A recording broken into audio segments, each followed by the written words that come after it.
là pour être ensemble, pour s'amuser. C'est un sport collectif très amusant et très défoulant. Ah, c'est super bien parce qu'il n'y a pas que les garçons qui peuvent faire du hockey, il y a aussi les filles.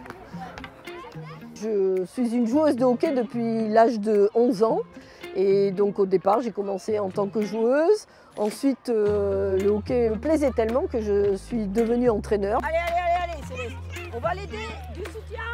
Le sport athlétique Mérignac a décidé de faire que les filles depuis de nombreuses années. Comme c'est mon club de prédilection depuis toujours, j'entraîne les filles. Elles sont contentes de venir ici pour faire un sport, mais pour faire un sport effectivement avec des copines et on doit rester dans la convivialité, dans l'amusement. J'en fais depuis 3 ans et j'ai toujours autant envie d'y aller. On rencontre plein de gens qu'on aime, voilà. C'est génial.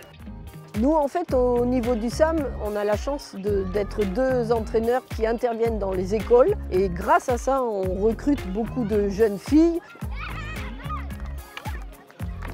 On a tout le temps un vivier de jeunes qui sont présentes à l'entraînement et au club.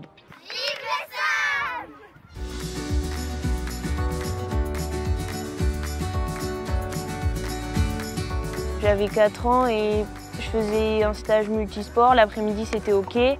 Et direct, la première semaine, j'ai dit à mes parents que je voulais m'inscrire au hockey et j'ai direct adhéré. Je joue donc en U16 et depuis cette année, je joue aussi en élite avec l'équipe première dames. Les valeurs qui me plaisent le plus dans le hockey, c'est l'esprit d'équipe et la persévérance parce qu'il faut travailler dur.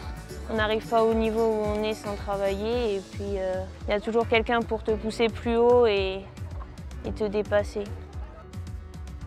C'est un sport quand même qui est assez mixte, on ne voit pas les filles se détacher trop des garçons quand on joue. On voit beaucoup de matchs de l'équipe de France masculine, mais l'équipe féminine, j'ai jamais encore vu à la télé, donc je pense que médiatiser plus le côté féminin, ça aiderait les gens à adhérer plus à ce sport et montrer qu'il y a aussi beaucoup de filles qui jouent à hockey. On a actuellement un taux de féminisation de 38%. Comparé à l'année dernière, on était à 35%, donc on gravit petit à petit les pourcentages. L'expérience, ça fait que j'ai géré d'abord des garçons, ensuite j'ai géré des filles. Et voilà, donc il y a des réflexes de garçons au début qu'on a quand on entraîne des filles qui sont des mécaniques qui ne fonctionnent pas avec des filles. Les filles ont cet aspect d'être plus disciplinées dans la manière de réaliser, de reproduire les choses. C'est-à-dire que le garçon va toujours un peu être celui qui va essayer de mettre un peu en défaut le coach en prouvant qu'il peut avoir tort. Une fille, en général, a un caractère qui est quand même plus discipliné dans le fait de faire, d'essayer de reproduire, de comprendre. Et donc c'est cet aspect qui est très plaisant dans le hockey féminin, c'est justement d'avoir un vrai projet collectif à mener et d'être suivi par un groupe encore plus fort que chez les garçons. Le principe du hockey, c'est un sport collectif. On se retrouve avec les copines du coin, on retrouve même les adversaires, c'est d'autres copines. Donc je pense que c'est avant tout la camaraderie. Évidemment, elles adorent le hockey. Et les encadrants qui sont avec elles pour les valoriser, les encourager, les faire progresser. Et c'est ça qu'elles viennent rechercher.